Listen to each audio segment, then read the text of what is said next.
Microphone check.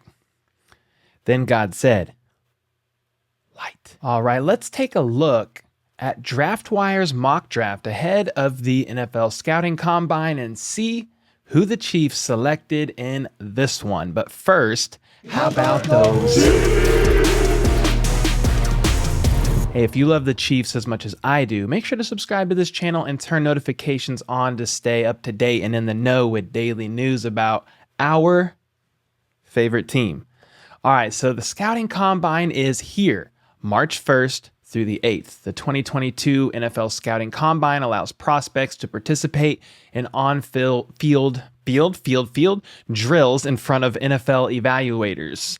Additionally, prospects have the opportunity to interview with NFL teams. They will participate in a 40-yard dash, bench press, vertical jump, broad jump, 3-cone drill, 20-yard shuttle, and a 60-yard shuttle.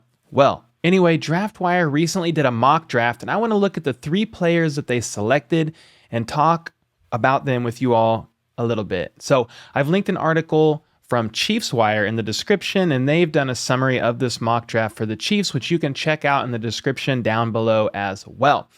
Anyway, I've been asked to cover more draft content, and we'll definitely keep that up for you all. I will say, though, the draft is a pretty overwhelming process to study on, and it's the hardest part to me is there's so many hypotheticals. Like, we have no idea who is going to really select who. So this is just me trying my best for you all. And so we'll take a look at some mock drafts here in the future as well and go over those a bit more in depth.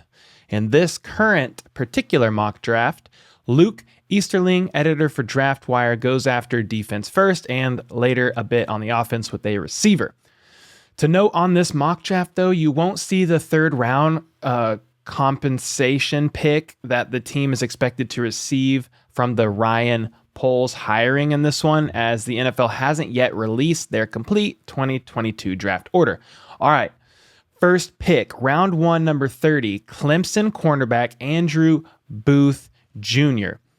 It's hard to predict where some of these guys are actually going to land. As I was reading a bit more about this guy, a lot of other mock drafts have him projected to be taken well before our first round pick at number 30, but you never really know. And this is what Easterling picked and said this about Booth. Free agency could leave Kansas City thin at corner, but this scenario gives them plenty of fantastic options, any of which would be a steal this late.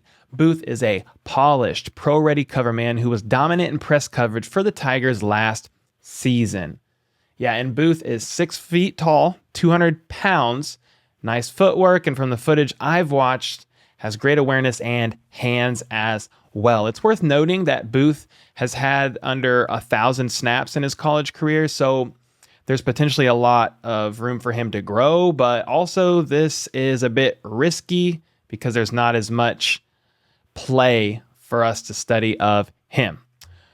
Second pick, round 2, pick 62, Penn State defensive end Arnold Ebiketie.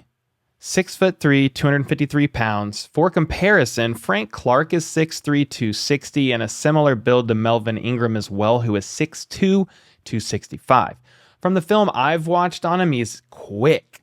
Very quick on the outside. He is a bit on the smaller side, but obviously the Chiefs have used guys at a similar size in very recent seasons. Let's take a look at this third pick, but before we do, if you're enjoying this video, can you do me a favor and hit that like button so that more Chiefs fans like me and you can find this content? Thank you so much. All right, pick 3. This is round 3, pick 94, and he selects Clemson wide receiver Justyn Ross. I'm going to say this up front. It's a bit of a risky selection. He missed the entire 2020 season as he had spinal surgery, repairing 2 fused vertebrae and a bulging disc. He then had foot surgery in what looks like November of 2021, missing the last few games of the season. He did that to get ready for the draft, apparently. I will say this, though. In the 2021 season, he did bounce back from that spinal surgery, and some of this footage you're watching over the top is from 2021, these plays and catches. So he is also a bit bigger, which wouldn't hurt the Chiefs one bit as far as size goes. He's 6'4", 205 pounds. An article from NFL.com, which I'll put a link to in the description, says this about Ross. Not only did he miss all of 2020, but he came back. When he came back, the offense was a mess, and the quarterback had a hard time getting him the ball with any accuracy or touch.